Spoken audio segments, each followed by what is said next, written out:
Hey guys, today's video is going to be about how to reupholster your old chairs. These chairs are really nice, but they just have really old, dirty fabric, so I'm just going to show you how to reupholster them. And I'll show you what tools are needed. So the first step is to remove the, in this case, 5 screws that are holding the cushion. Usually I would just use a Milwaukee drill or just electric drill with a really long bit. But in my case, I'm not really able to. I don't really have a long bit, so just a basic screwdriver is needed. Just want to turn it and then unscrew one.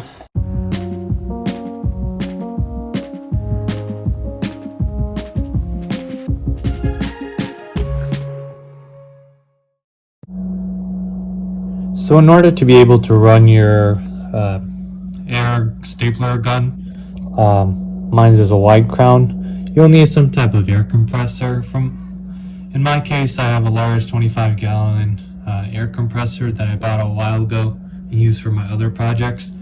What you'll need to do is you'll need to fill up the tank. In my case, mine goes up to 150 psi. And then just what's important is it doesn't matter how much psi you go up to, is that you need to set your pressure to at least 90 psi, or what's recommended for your air stapler. Personally, I would invest in an air stapler and an air compressor if you're going to be doing a lot of upholstery work. It's just not worth it to buy an electric one. It just puts too much stress on your hands. And it's nice if you have your air compressor has an air filter. Just keeps the air and moisture down.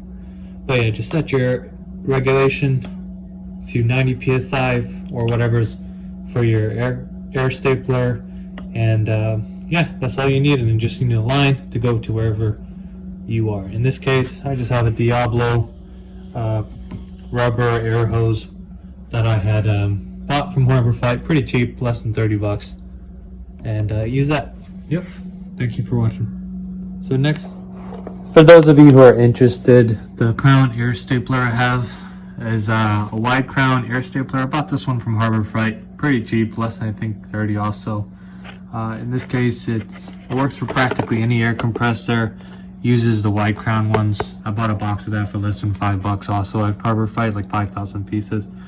And you can see it says run from 70 to 110 psi. That's all you really need to know. Also, for this one, here's the SKU and the model number. It's a really good air crown stapler. I like it a lot. Sometimes it doesn't fire staplers, but it'll miss one or two.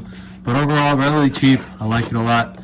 All you need to do is make sure that you use it with the proper oil. So a little bit of tool oil, just put a couple drops in the bottom in the air feed, just to make sure it runs smoothly and is well lubricated. Now the process of upholstering the actual cushion. So we have now removed it from the chair. We have placed it flat on the ground, preferably something with a carpet underneath so it doesn't slip and slide if you have hardwood flooring. And now what you want to do is choose the fabric of your choice. I decided to go with a simple green fabric. I found the general size required for this to cover this. And I cut a couple of them because I have 6 chairs.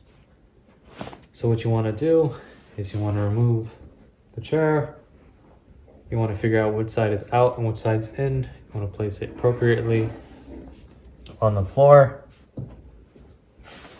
Orient the cushion in the right dimensions. Make sure everything overlaps properly. I might cut this one a little bit too short, but make sure all the corners are able to be covered. Then what you want to do is you want to grab your air stapler. In this case, I have a model 64155 air stapler, the one I brought from Harbor Freight, relatively cheap. I'm going to fill it with these staples that I also bought. They're 1/2 inch in length, 7/16 deep in width. Wide, and big box of these staplers, relatively cheap. Lasts me a long time. If you don't know how to fill it, there's this push button release here. You fill up the staples, you lock it in. Grab your air line, You add a couple drops of oil down here, lock it in, and you're ready to go. And then just depress the safety pin and release. Here's an example of the finished product. Kind of what we're aiming for. I'll show you the overthrough process of how to do it. Always remember to wear some safety, ear protection, do not blow your eardrums, and if you're not working with two people at least, maybe try to get some clamps to hold the edges down.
So my stapler gun ran out of nails. On this model, the way you refill it is by pressing the release button on the bottom.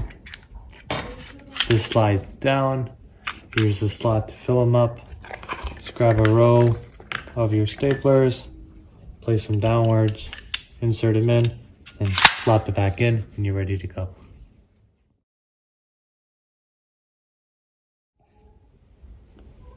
You have to make two sides together. After pull it from angle after you pull it nicely. After you have to do stapler in the end.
So the last step to the process is to put the cushions back.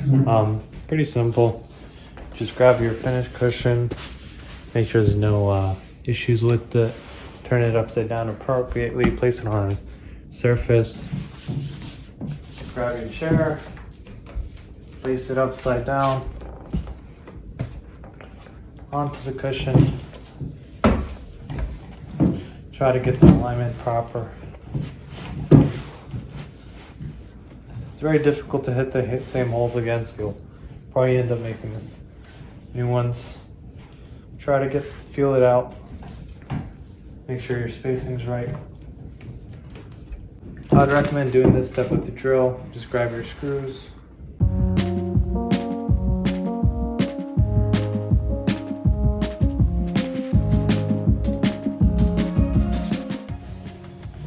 So a small trick for the ones with the armchairs and you can't really place the cushion on the counter, is to put a couple clamps around to hold the cushion up once and help you align it. And that's basically how you bring some life back into your chairs. You can go back to the beginning of the video to see the before and after.